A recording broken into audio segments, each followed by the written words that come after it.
are back yet again on the thiccmaninc podcast to give you our divisional round predictions for the 2022 NFL playoffs and some reactions along the way. And before we start, I would like to take a moment of silence, and really I think I need to do a little bit of theatrics for this. Hold on a second, Tristan. I'd like to take a nice moment of silence for America's team, the Minnesota Vikings, who were unjustly eliminated in the first round. Hold your candles up, waving back and forth. The American dream's dead. The best 13-4 team ever falls just short. And it's a sad state of affairs. It really is. I'm truly devastated. The only bright side of this is I'm not going to have to watch Kirk Cousins play for another 8 months or so. So, silver linings. Moment of silence, please.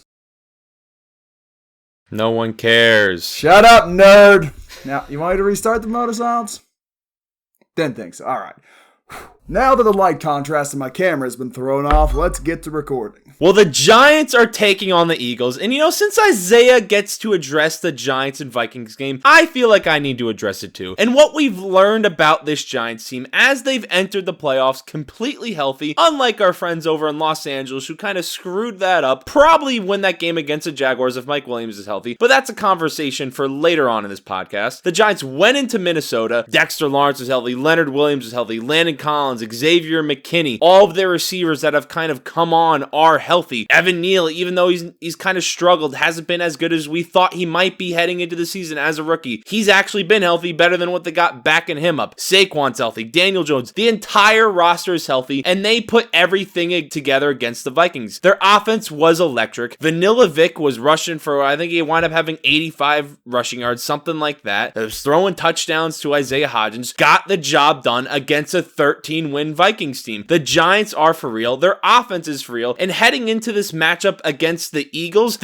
are scared. They are shaking. In their last matchup against the Giants rolled out Davis Webb. We're starting several backups, third string quarterback, several backups. They don't even go into the game with a full game plan. The Eagles need to win to secure that 1 seed, and it's only a 6-point game. So now that the Giants have everyone healthy, the other time they played the Eagles, they didn't even have all of their starters healthy. A lot of players weren't on the field for them. I believe that was a game Leonard Williams was there. One of their best front seven, a key component to that interior D-line. So heading into this game with Jalen Hurts also dealing with that shoulder injury, the Giants have a real chance to knock off the 1 seed in the NFC. I've never been happier to be a Giants fan since 2016. It's been a miserable few years, and I think they really have a chance to make a run at least to the NFC Championship game. Their roster's healthy. Daniel Jones is putting everything together. Brian Daboll is the greatest coach in the NFL, embarking on a Hall of Fame career. The Vikings suck. The Eagles suck. Giants are winning. Have a chance at winning this week. I think they're going to win. I think they're going to pull it off. I'm amending my pre-playoff predictions. The Vikings defense does suck. It's really easy to put up 31 points, have a great game when you're playing against one of the worst defenses in the NFL, one of the worst rushing defenses, one of the worst passing defenses, led by a defensive coordinator who should be fired, led by the old tired guardsmen who have been there since 2016 and just need to go move on with their professional careers. It's easy to look good. It's not hard. I give the Giants some credit. They did what they need to do to beat the Vikings. The Eagles are not the Vikings. They got a better quarterback. They've got a better depth of wide receivers. Their defense is one of the best in the NFL. Jordan Davis makes that run defense elite, and they've got a great secondary. So Danny Boy, he's not going to have the passing success he had against the Vikings. People are not going to be that wide open, and he's not going to have the rushing success because the Eagles are going to be headhunting him. Now, I will give the Giants credit. They won. Good for them. But it ends here. They beat the Eagles. They didn't beat the Eagles last time I played. Jalen Hurts was dealing with an injury. Now he's had a week to rest. Now he's healthy. They are going to stampede over the Giants. It's not going to be particularly close. The Giants may be able to drag it out with the running game, make it close with Saquon, keep the clock moving. That's their only shot of keeping it within a score, though. The Eagles are going to win. They're going to the NFC Championship game. And look, the dream ends here. Daniel Jones might be the answer, but if you think he's the answer to beating the Eagles, you are asking the wrong question. Don't forget, this is the same guy that said the Vikings were going to go to the Super Bowl on the backs of Justin Jefferson and Kirk Cousins. He thought they were going to make a run. The Giants ran them over, manhandled the Vikings for all 4 quarters. The Giants beat them by 1 score. It was not some great blowout like you're trying to make it seem. Do you remember what the Eagles did to the Vikings earlier in the year? They humiliated them. They made it look like they're playing a different sport. The Giants beat them by a touchdown because Kirk threw a check down on 4th and 8 instead of standing at open KJ Osborne. It's not going to be the same. You know it's not going to be the same. You raved about how bad the Vikings defense was last week, and now you're trying to hype up the 31 points if it's some impressive accomplishment. You picked them to go to the Super Bowl. I would appreciate it if you stopped cutting me off, because I rarely cut you off. I'm turning the volume off so I can just mute you later when I'm editing. I might even cut out that whole rant because the Giants are going to the Super Bowl. I can't even hear them right now. I turned my volume off. The Giants are going. Saquon Barkley going to go for 200 yards against the Eagles. It's going to happen. Daniel Jones, he may throw for 400 this week. I'm feeling it. And something else I'd like to mention is the 1 seed. We've seen 1 seeds off a bye in the playoffs year after year, kind of put up a dud performance. And with the Giants having their entire roster healthy, Daniel Jones finally looking like a good quarterback, they can get this done, and I think it's going to happen. It's not going to happen. The dream ends here. The Giants might have a bright future, but that future is not going to be present in the second round. Eagles are going to the NFC Championship game. On to the other game, which I'm sure we both want to talk about. And the Cowboys beat the Buccaneers. I saw it coming. Tristan Dent. We don't need to get his many failures and shortcomings as a commentator and hot take artist. But they're facing a much better opponent, a much more complete team. A team who has the advantage over the Buccaneers at every position besides maybe quarterback. The 49ers are a complete squad. Brock Purdy played well in the first round. He has got a great O-line from him. He's got a great fullback. He's got great wide receivers. He's got the best tight end in football, not named Travis Kelce. And he's got Christian McCaffrey, who's remained healthy all year. And the best defense in football backing him up. That's going to be a real matchup for the Cowboys. The Cowboys should come to this game the underdogs. And I think they'll make it competitive. It's going to be a good game. It's not going to be a rout. I think they'll be able to put up more of a fight than the Seahawks did. It's going to look more like the first half of that game than the second half. And maybe it's a one-score game. In one-score games, I'm going to favor the better team of the 49ers. The only way I see this game becoming a blowout is if Jason Peters is not healthy and Tyler Smith is forced to move back to left tackle. If that happens, Nick Bosa is going to have a field day against a black quarterback and have at least 2 or 3 sacks. Tyler Smith is a good offensive line, but he's not a good left tackle. He's not going to be able to stand up to Nick Bosa. That is going to be the pivotal thing about if this game is competitive or not. If it's a close game, I'm picking the 49ers. If Smith is forced to play tackle, I am picking the 49ers in a landslide. But it's going to be competitive. It's not going to be a blowout. Yeah, I feel like most reasonable people think the 49ers are the best roster, at least in the NFL, with all the talent they have on offense, all the talent they have on defense, and the way they've been playing football. The defense, best in the NFL by far, in all facets of the game, whether it be stopping the run, stopping the pass, getting sacks, although I think the Eagles lead the NFL in sacks, and whatever. Regardless of the point, the only really path to victory the Cowboys have in this one is if they're able to create some type of pressure on a 7th round rookie and Brock Purdy, who has all of those weapons to throw to. Now, if they're able to do that, I do see a small path to victory for the Cowboys to get that win, but I don't think that's going to happen because this 49ers offense with Brock Purdy has been better than when Jimmy Garoppolo has been back there. They've been more productive with Brock Purdy, and it's better the few games Trey Lance started with them. Brock Purdy has really facilitated Kyle Shanahan's game plans. He's gotten the ball to George Kittle. He's actually made George Kittle a consistent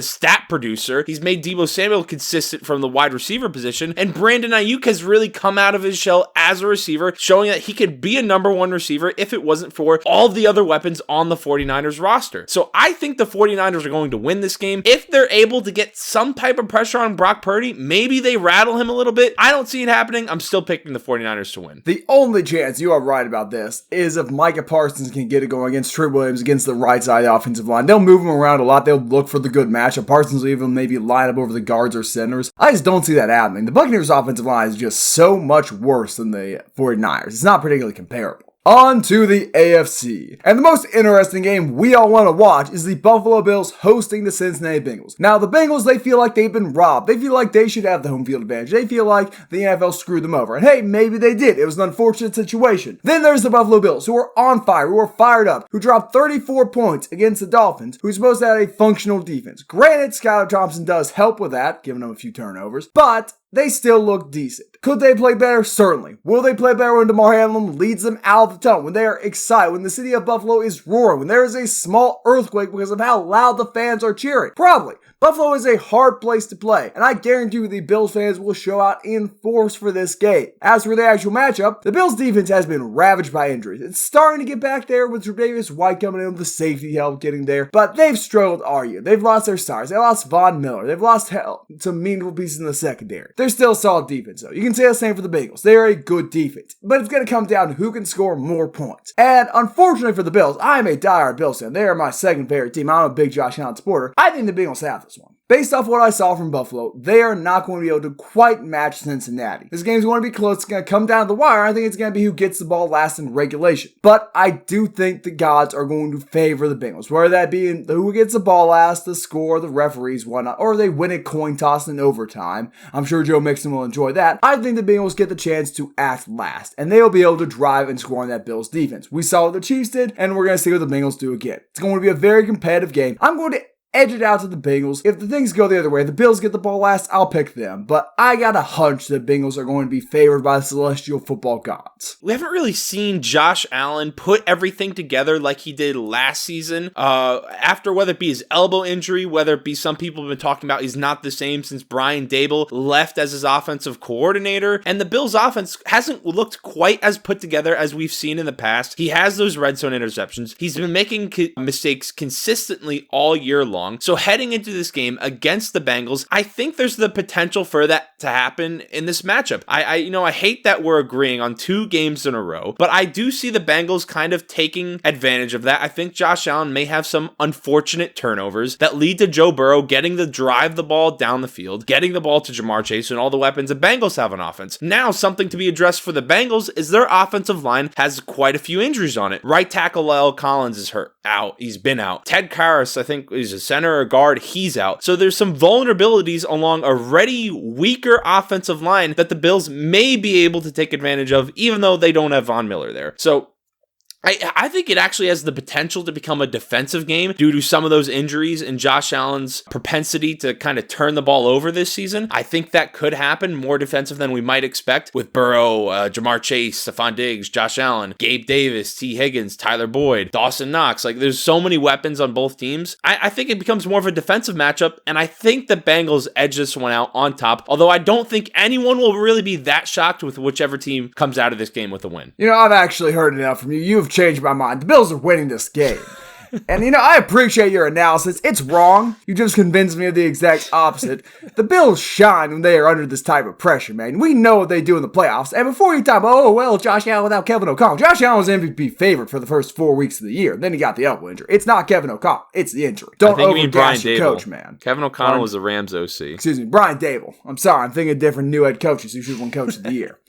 Daboll should not win Coach of the Year, but that's a different matter altogether. But the Bills are winning this game. You made me see the light here. Josh Allen has been struggling with his injury all year, fighting through it. He had some bad turnovers against the Dolphins. He made it more of a game. But late in that game, he rose to the occasion. He played well late. And that makes you think, hey, he's either getting used to it or he's getting over it. He is biting the pillow. He is toughing it out. He is going to deal with this injury and be able to adjust just enough to get over the Bengals. I'm switching to the Bills. The Bills are winning this game in Buffalo and going to go face off to their would-be opponent against the Chiefs in the AFC Championship game. That is, if the Chiefs are going to meet them there. Sadly, they will not. Now, I picked the Chargers last week. I thought, San Diego is going to win this one. LA is going to win this one. Justin Herbert's that guy. I don't care if they got Mike Williams out there. They're the better team. Won X, Y, and Z. But then I saw Trevor Lawrence come out there on fire, in flames, engulfed in greatness in the second half of that game. 4 touchdowns. Normal quarterbacks would be rattled after the first half he had. He had a terrible first half. One of the worst first halves in football history. You know what he did? He responded. I don't think I can name another quarterback who would go out there after a performance like that with a coach who has unflinching confidence in him and just let him throw the ball around, sling it around, and throw 4 touchdowns. Make it a game. Make it competitive. Rely on your running game. Rely on your passing game. Become a complete offense. Beat the Chargers. That's an impressive victory. Many people are beating the Chargers to beat the Chiefs in an upset. Well, I'm picking the Jaguars to beat the Chiefs in an upset. I think they're a complete team. They got a better running game. Their passing game looked comparable, particularly in the second half. Their defense is very comparable. I think they got a better pass rush and their secondary is a little bit worse, but I think it's going to be much more competitive than most folks give it credit for. The only advantage the Chiefs have is they've been here before. Here's the thing, Doug Peterson, he's been here before too. He's coached a Super Bowl. He's won a Super Bowl. He's better in the playoffs than Andy Reid is as a coach. I think he is going to rise to the occasion and bring Trevor Lawrence on up with him. The Jaguars are winning this game and going to the AFC Championship game for the first time in a few years. And Trevor Lawrence is the future of the NFL. Future top 5, maybe even top 5 next year. I don't know, but I do know he is going to have a great game and carry the Jaguars to the championship game. The Chargers are going to Charger. They let the Jaguars get back into that game. They let that happen even more so than the Jaguars came back and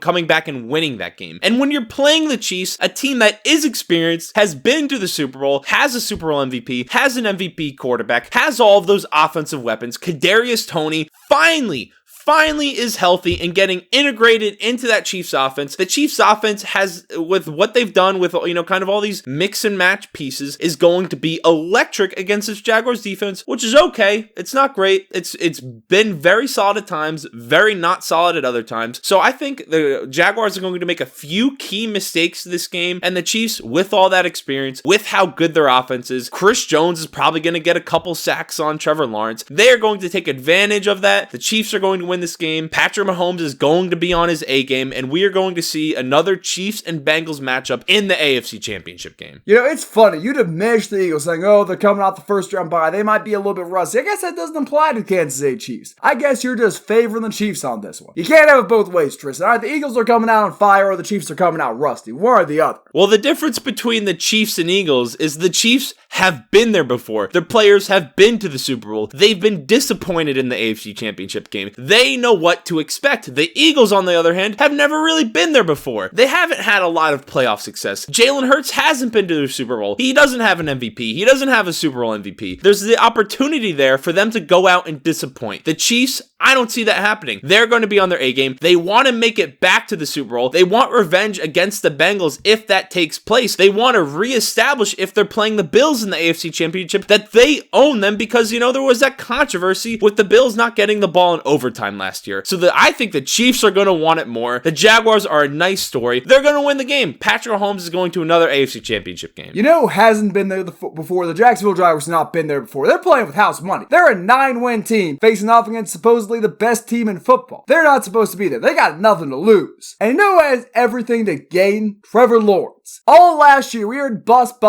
Worst quarterback in his class, playing worse than Zach Wilson, playing worse than Justin Fields. He was going to be horrible, and he had to deal with that. He had to deal with Urban Meyer. He had to deal with the trash that is Jacksonville. Now with Doug Peterson, he's still to endure that same slander in the first half of the season with bozos like you saying Fields was the best quarterback in his class because he's a talented running back. Justin Fields is nothing compared to Trevor Lawrence, and Trevor Lawrence is shocking the world right now. Did you even watch the second half of the Chargers game, or did you go to sleep? I almost went to sleep. It was a compelling game it wasn't a compelling game until Trevor Lawrence took over. I think he's going to take over this one. He has everything to prove, but at the same time, nothing to lose. He's not supposed to be here, but he can establish himself right here and right now. In a similar way to what Joe Burrow did last year, coming alive late in the season, leading the Bengals to the Super Bowl, I think Lawrence is going to thrive in this situation. I don't think that's going to happen.